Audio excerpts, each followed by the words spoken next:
बांगुर नगर police ने 2 घंटे में सुलझाई हत्या की गुत्थी, हत्यारा पति गिरफ्तार। मुंबई के गोरेगांव इलाके में 23 जून को पति ने अपनी ही पत्नी की गला घोंटकर हत्या कर दी। ये गंभीर वारदात सुबह 9:45 पर भगत सिंह नगर में हुई। पुलिस ने मात्र 2 घंटे में आरोपी वसीम रफीक शेख उम्र 25 वर्ष को गिरफ्तार कर लिया।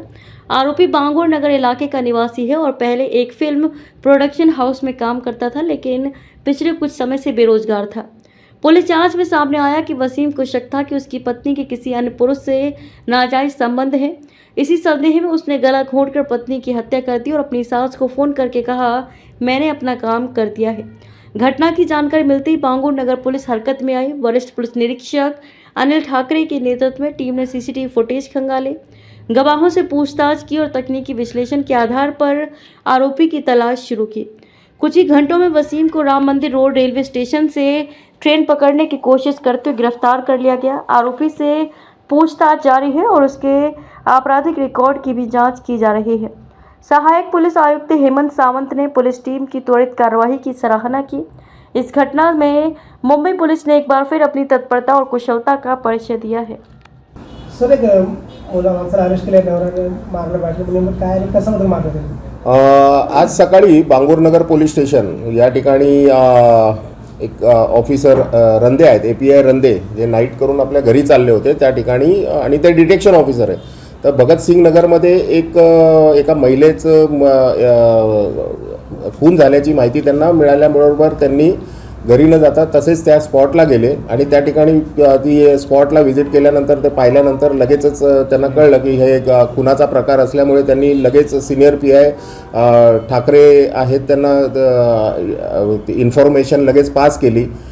ठाकरे साहेबांनी त्याचं कॉग्निझन्स इमिजिएट घेऊन त्याप्रमाणे स्पॉटला गेले. त्या ठिकाणी डिटेक्शन ऑफिसर सरोळकर आणि रंदे यांनी स्पॉटला गेले, त्यांच्या वेगवेगळ्या टीम्स बनवल्या, माहिती घेतली. तर ती मर्डर जी आहे, एक 24 वर्षाची महिला आहे मयत गौशिया वसीम शेख, हिचा गळा दाबून खून झाल्याचं आम्हाला ते प्रथमदर्शनी दिसून आलं आणि त्या ठिकाणी लगेचच चौकशी केली असता की तिचा नवरा त्या ठिकाणाहून निघून गेल्याचं आम्हाला माहिती मिळाली. तसं प्राथमिक सर्व संशय तिच्या नवऱ्यावरच होता. त्यानंतर त्या मयत जी महिला होती तिची आई त्या ठिकाणीच राहत होती. तिच्याकडे चौकशी केल्यानंतर त्यामध्ये दोघांमध्ये डिस्प्यूट असल्याचं समजलं. तर या अनुषंगाने नवऱ्याचा शोध घेण्यासाठी मग वेगवेगळ्या म्हणजे टेक्निकल हे आहेत जे आहेत त्यांनी API तांबे त्यांनी सर्व माग घेतला, त्याचे मोबाईल क्रमांक मिळवला, त्याचा फोटो मिळवला आणि तो आपल्या पोलीस स्टेशनच्या सर्व ज्या गस्तीवरचे वाहनं आहेत आणि सर्व टीम्स जे गस्तीवरचे आहेत त्यांना पास केलं आणि त्याशिवाय CCTV कॅमेरे वगैरे सर्व चेक करून एक माग काढला की तो इसम जो आहे, जो त्या मयत महिलेचा जो पती आहे तो मध्ये स्विच म्हणजे त्याचा मोबाईल चालू बंद करत पण त्याचं डायरेक्शन या भगत सिंग नगरपासून रेल्वे स्टेशनच्या दिशेने आम्हाला त्या डायरेक्शनचं मिळालं. म्हणून आम्हाला डाऊट आला की हा आता रेल्वेचा प्रवास करूनच इथून पळून जाणार आहे. त्याप्रमाणे मग 2-3 टीम, एक जोगेश्वरी रेल्वे स्टेशन, राम मंदिर रेल्वे स्टेशन आणि गोरेगाव रेल्वे स्टेशन या ठिकाणी टीम्स पाठवल्या आणि त्याप्रमाणे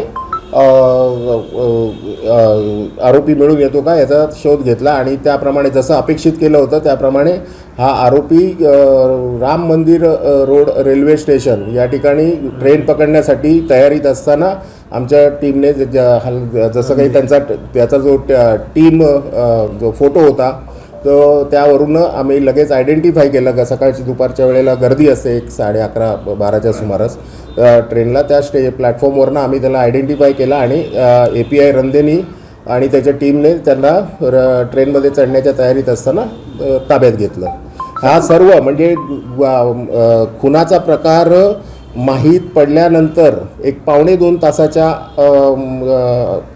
कालावधीमध्येच आम्हाला मुख्य आरोपी अटक करण्यात यश आलेलं आहे. त्याचं सर्व श्रेय बांगुर नगर पोलीस स्टेशनचं जे टीमवर्क आहे आणि कोऑर्डिनेशन आहे ऑफिसर्स याला मी देतो. सर, का मारलं? त्याच्याकडे आता आम्ही चौकशी सुरू केलेली आहे. चौकशीमध्ये त्यांनी की त्याला त्याच्या पत्नीबद्दल तिचे काही अनैतिक संबंध असावेत असा संशय होता आणि त्यावरूनच त्यांच्यामध्ये भांडणं चालू होती. सर करतो काय म्हणजे हा आरोपी आहे, हा टेम्पो चालक आहे आणि सध्या तरी तो काय करत नव्हता. पूर्वी म्हणजे काही एकाच महिन्यापूर्वीपर्यंत त्याचं म्हणजे टेम्पो स्वतःचा चालवायचा आणि त्याप्रमाणे उदरनिर्वाह करायचा. म्हणजे कुठे ड्रायव्हरमध्ये कुठे काम केलं आणि चौकशीनंतर ॲक्शनमध्ये काम केलं होतं पोलिसांना पण होतं. तो यापूर्वी असं समजतं की तो फिल्म इंडस्ट्रीमध्ये 5-6 वर्षापूर्वी फिल्म इंडस्ट्रीमध्ये तो टेम्पो काम करायचा.